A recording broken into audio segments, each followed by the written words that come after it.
Patrocina la serie Leemos la Biblia en un año, Editorial Vida, siempre edificándonos con materiales cristianos muy recomendables.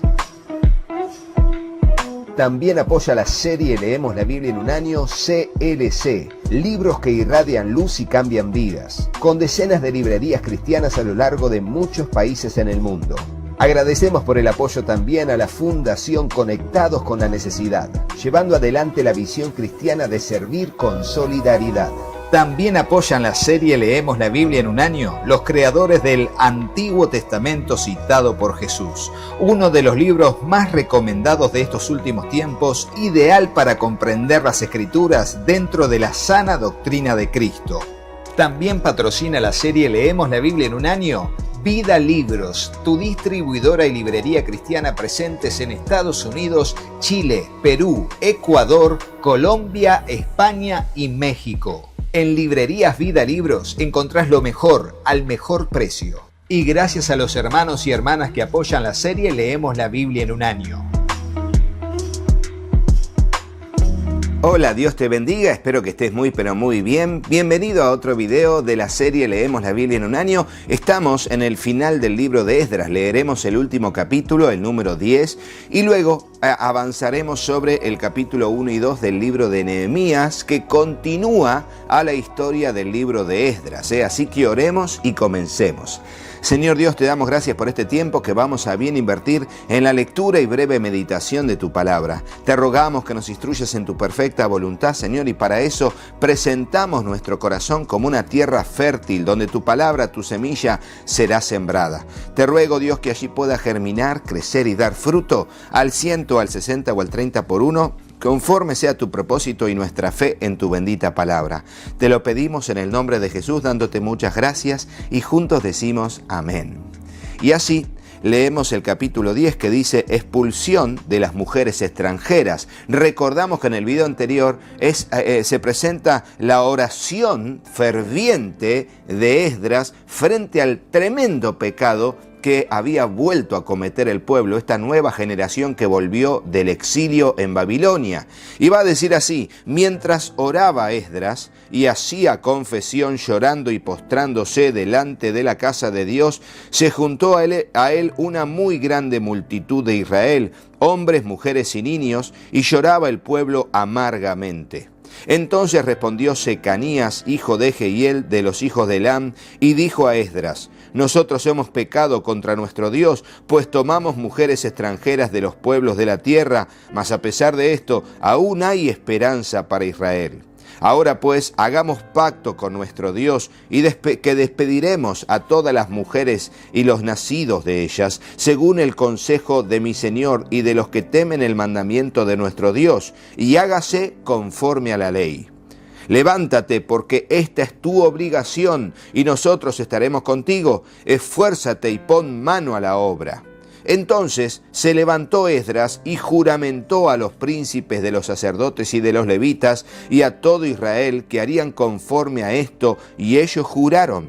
Se levantó luego Esdras de delante de la casa de Dios y se fue a la cámara de Johanán, hijo de Eliasib, e ido allá no comió pan ni bebió agua, porque se entristeció a causa del pecado de los del cautiverio. E hicieron pregonar en Judá y en Jerusalén que todos los hijos del cautiverio se reuniesen en Jerusalén, y que el que no viniera dentro de 3 días, conforme al acuerdo de los príncipes y de los ancianos, perdiese toda su hacienda, y el tal fuese excluido de la congregación de los del cautiverio. Así todos los hombres de Judá y de Benjamín se reunieron en Jerusalén dentro de los 3 días, a los 20 días del mes, que era el mes 9, y se sentó todo el pueblo en la plaza de la casa de Dios, temblando con motivo de aquel asunto y a causa de la lluvia. Y se levantó el sacerdote Esdras y les dijo: vosotros habéis pecado por cuanto tomasteis mujeres extranjeras, añadiendo así sobre el pecado de Israel. Ahora pues, dad gloria a Jehová, Dios de vuestros padres, y haced su voluntad, y apartaos de los pueblos de las tierras y de las mujeres extranjeras. Y respondió toda la asamblea y dijeron en alta voz: así se haga conforme a tu palabra. Pero el pueblo es mucho y el tiempo lluvioso, y no podemos estar en la calle, ni la obra es de un día ni de dos, porque somos muchos los que hemos pecado en esto. Fíjense, muchísima gente. ¿Por qué? Porque cuando no se tiene en cuenta la voluntad de Dios, el libertinaje reina.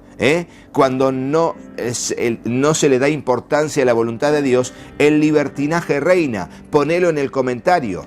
Cuando no se le da importancia a la voluntad de Dios, el libertinaje reina. ¿Qué es eso? Que cada uno quiere hacer lo que quiere y lo hace, simplemente lo hace. No le importa nada a nadie, ni siquiera la voluntad de Dios, porque no se le da importancia. Por eso es tan importante meditar en las Escrituras, conocer cuál fue la voluntad de Dios y cuál sigue siendo la voluntad de Dios para nosotros, para vivir conforme a ese propósito. Ahora dice, pero cuando le dijeron así, dice, sean nuestros príncipes los que se queden en lugar de toda la congregación, y todos aquellos que en nuestras ciudades hayan tomado mujeres extranjeras, vengan en tiempos determinados, o sea, con turno, ¿no? Sería, y con ellos los ancianos de cada ciudad y los jueces de ellas, hasta que apartemos de nosotros el ardor de la ira de nuestro Dios sobre esto. Solamente Jonatán, hijo de Asael, y Jaasías, hijo de Tikva, se opusieron a esto, y los levitas Mesulam y Sabetai les ayudaron. Así hicieron los hijos del cautiverio, y fueron apartados el sacerdote Esdras y ciertos varones jefes de las casas paternas, según sus casas paternas. Todos ellos por sus nombres se sentaron el primer día del mes 10 para inquirir sobre el asunto, y terminaron el juicio de todos aquellos que habían tomado mujeres extranjeras el primer día del mes primero, o sea, todo el 10º mes, el 11º, el 12º, y allí dice que estuvieron 3 meses dándole, todo el tramiterío para las cartas de divorcio, para que se divorcien de sus mujeres. Tremendo, ¿no? Entonces dice, de los hijos de los sacerdotes que habían tomado mujeres extranjeras, fueron hallados estos: de los hijos de Jesúa, hijo de Josadac, y de sus hermanos, Maasías, Eliezer, Jarib y Gedalías. Y dieron su mano en promesa de que despedirían sus mujeres, y ofrecieron como ofrenda por su pecado un carnero de los rebaños por su delito. De los hijos de Immer, Anani y Zebadías. De los hijos de Arim, Maasías, Elías, Semaías, Jehiel y Usías. De los hijos de Pasur, Elioenai, Maasías, Ismael, Natanael, Josabad y Elasa. De los hijos de los levitas, Josabad, Simei, Kelaía, este es Kelita, Petalías, Judá y Eliezer. De los cantores, Eliasib, y de los porteros, Salum, Telem y Uri. Asimismo de Israel, de los hijos de Paros, Ramía, Jesías, Malquías, Mijamín, Eleazar, Malquías y Benaía. De los hijos de Elam, Matanías, Zacarías, Jehiel, Abdi, Jeremot y Elías. De los hijos de Sattu, Elioenai, Eliasib, Matanías, Jeremot, Zabad y Asisa. De los hijos de Bebai, Joanán, Ananías, Sabai y Atlai. De los hijos de Bani, Mesulam, Maluc, Adaía, Jasub, Seal y Ramot. De los hijos de Pat Moab, Adna, Kelal, Benaía, Maasías, Matanías, Besaleel, Benui y Manasés. De los hijos de Harim, Eliezer, Isías, Malquías, Semaías, Simeón, Benjamín, Maluc y Semarías. De los hijos de Asum, Matenai, Matata, Zabad, Elifelet, Jeremai, dice Manasés y Simei. De los hijos de Bani, Madai, Amram, Uel, Benaía, Bedías, Kelui, Banías, Meremot, Eliasib, Matanías, Matenai, Jaasai, Bani, Binui, Simei, Selemías, Natán, Adaía, Magnedebai, Sasai, Sarai, Azareel, Selemías, Semarías, Salum, Amarías y José. De los hijos de Nebo, Jehiel, Matatías, Zabad, Sebina, Jadau, Joel y Benaía. Todos estos habían tomado mujeres extranjeras y había mujeres de ellos que habían dado a luz a hijos. Fíjense, así termina el libro de Esdras, con todos estos líderes y personas que, tanto del pueblo de Israel como de los sacerdotes y príncipes, que habían tomado mujeres extranjeras. Y claro, vos decís, pero Rodo, ¿qué tiene de malo eso? Es que por ahí se comienza.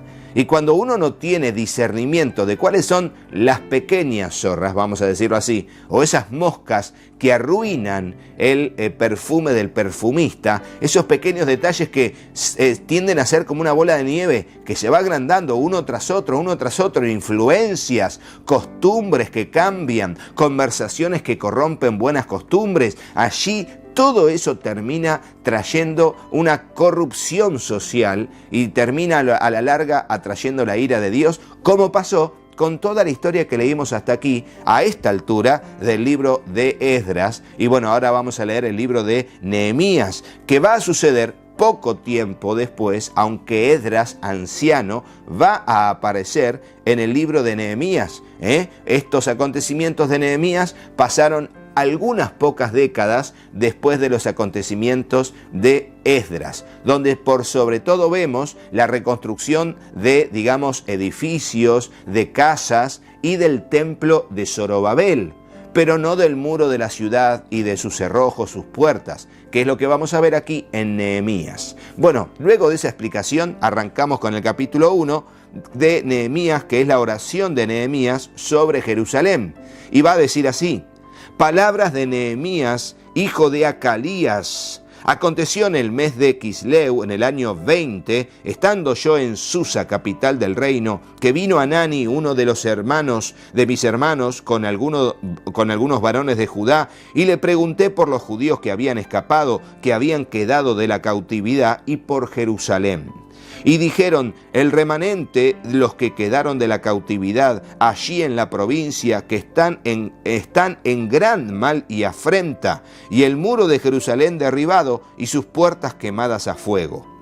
Cuando oí estas palabras me senté y lloré, e hice duelo por algunos días, y ayuné y oré delante del Dios de los cielos. Fíjense la importancia del ayuno y la oración. Es muy importante ayunar y orar. Ponelo en el comentario. Es muy importante ayunar y orar continuamente como un acto de necesidad, de humillación, de dependencia total, de renuncia por los placeres de nuestro cuerpo, de alimento y hasta de bebida, en algunos casos de ayuno completo, para buscar el rostro de Dios y clamar por las necesidades frente a una necesidad nuestra o de otros. Bueno, allí, o por pura devoción a Dios y disciplina personal, de hecho, eso se hace de manera voluntaria, no por obligación. Surge de un corazón humilde que busca y desea la presencia de Dios y el clamor constante a Dios.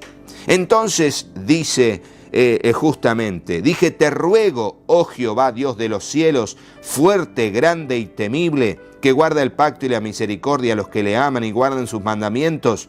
Esté ahora atento tu oído y abierto tus ojos para oír la oración de tu siervo, que hago ahora delante de ti día y noche por los hijos de Israel, tus siervos. Y confieso los pecados de los hijos de Israel que hemos cometido contra ti. Sí, yo y la casa de mi padre hemos pecado. En extremo nos hemos corrompido contra ti y no hemos guardado los mandamientos, estatutos y preceptos que diste a Moisés tu siervo. Acuérdate ahora de la palabra que diste a Moisés tu siervo, diciendo: si vosotros pecareis, yo os dispersaré por los pueblos. Pero si os volviereis a mí y guardareis mis mandamientos y los pusiereis por obra, aunque vuestra dispersión fuera hasta el extremo de los cielos, de allí os recogeré y os traeré al lugar que escogí para hacer habitar allí mi nombre. Ellos pues son tus siervos y tu pueblo, los cuales redimiste con tu gran poder y con tu mano poderosa.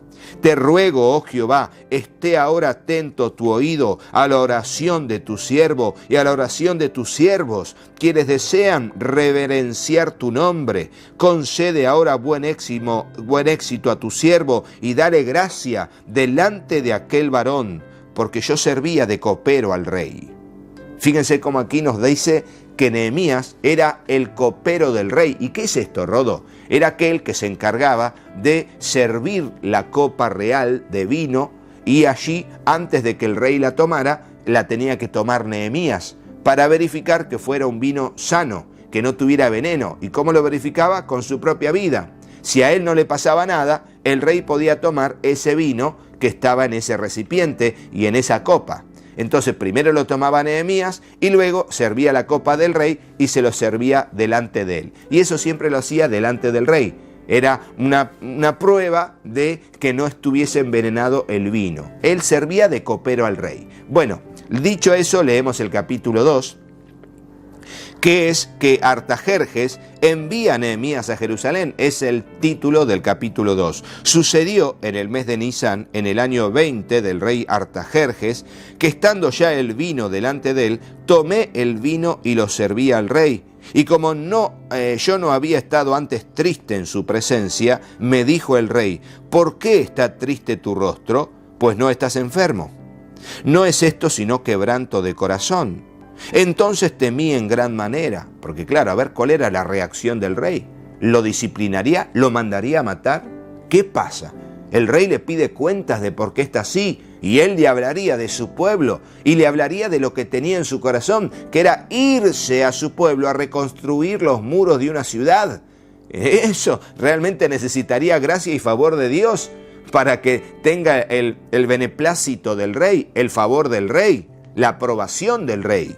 Y dice: y dije al rey: para siempre viva el rey. ¿Cómo no estará triste mi rostro cuando la ciudad, casa de los sepulcros de mis padres, está desierta y sus puertas consumidas por el fuego? Y me dijo el rey: ¿qué cosa pides? Entonces oré al Dios de los cielos y dije al rey: si le place al rey, tu siervo, y si tu siervo ha hallado gracia delante de ti, envíame a Judá, a la ciudad de los sepulcros de mis padres, y la reedificaré. Entonces el rey me dijo, y la reina estaba sentada junto a él: ¿cuánto durará tu viaje y cuándo volverás? Y agradó al rey enviarme, después que yo le señalé el tiempo. Y más adelante veremos cuánto tiempo estuvo alejado de este puesto de copero, haciendo de gobernador de allí Jerusalén en toda la obra de reconstrucción de los muros y demás. Ya llegaremos allí y les voy a decir cuál fue. Aquí no nos dice cuál fue el tiempo señalado, pero más adelante veremos cuánto tiempo le tomó a Nehemías irse de Susa, capital del reino, y luego reconstruir todos los muros de la ciudad y algunas cosas más. Además le dije al rey: si le place al rey, que me den cartas para los gobernadores al otro lado del río, para que me franqueen el paso hasta que llegue a Judá. Y carta para Asaf, guarda del bosque del rey, para que me dé madera para enmaderar las puertas del palacio de la casa, y para el muro de la ciudad y la casa en que yo estaré. Y me lo concedió el rey según la benéfica mano de mi Dios sobre mí. Cuando la mano de Dios está sobre nosotros, tenemos gracia y favor. Ponelo en el comentario: cuando la mano de Dios está sobre nosotros, tenemos gracia y favor. Y eso es una bendición, mis queridos hermanos. Es una bendición. Por eso clamamos a Dios para pedir el favor de los hombres. Clamamos a Dios para caerle en gracia a las personas. Vine luego a los gobernadores del otro lado del río y les di las cartas del rey. Y el rey envió conmigo capitanes del ejército y gente de a caballo.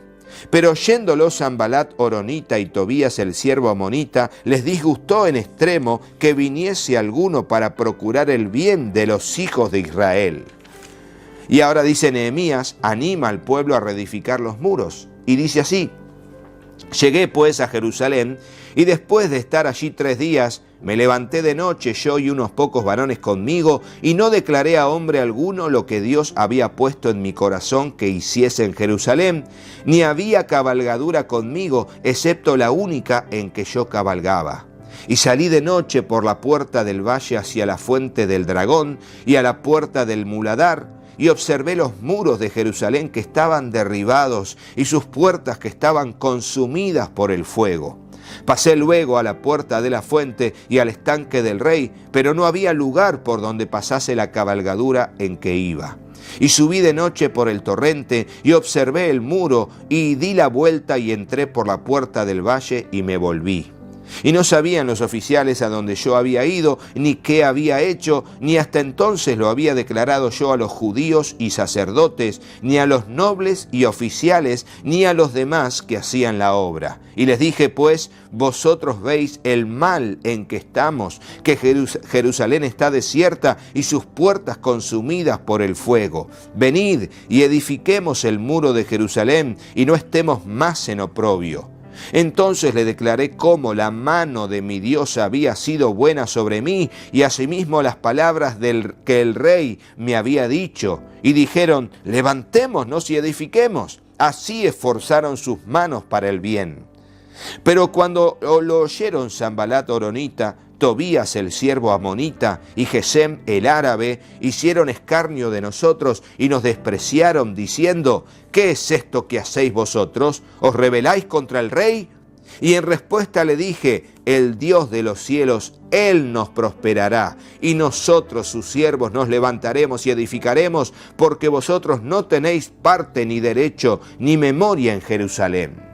Fíjense, aunque se levantaron enemigos de la obra, Nehemías dijo, el Dios de los cielos nos prosperará. ¿Por qué? Porque estaban haciendo su voluntad.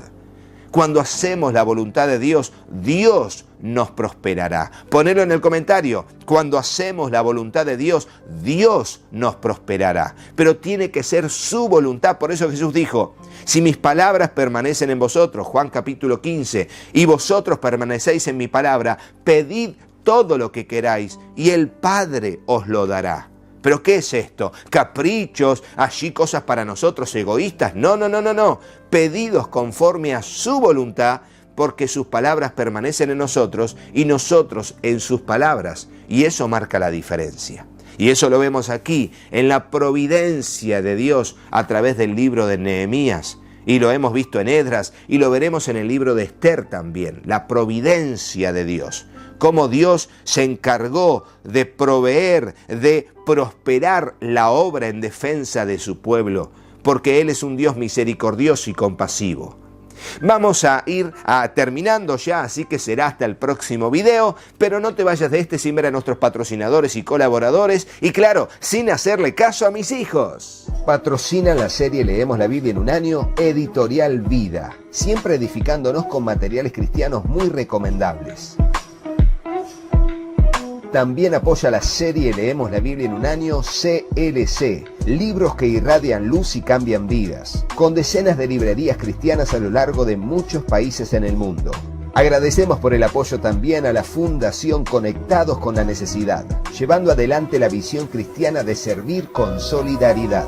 También apoyan la serie Leemos la Biblia en un año los creadores del Antiguo Testamento citado por Jesús, uno de los libros más recomendados de estos últimos tiempos, ideal para comprender las Escrituras dentro de la sana doctrina de Cristo.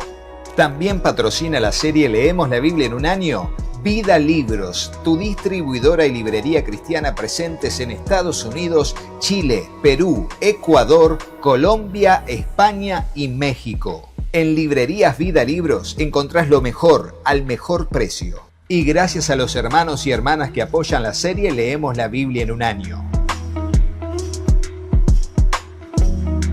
Hola, yo soy Katy. Si te gustó el video, ponle me gusta y dejanos un comentario. Hola, yo soy Juanpi. Suscríbete al canal y activa la campanita. Y acordate de compartirlo con tus amigos. Gracias por apoyar a nuestra familia Y al trabajo en el canal. Que Dios los bendiga ¡Muchísimo! y hasta el próximo video. ¡Chao, ¡Chao!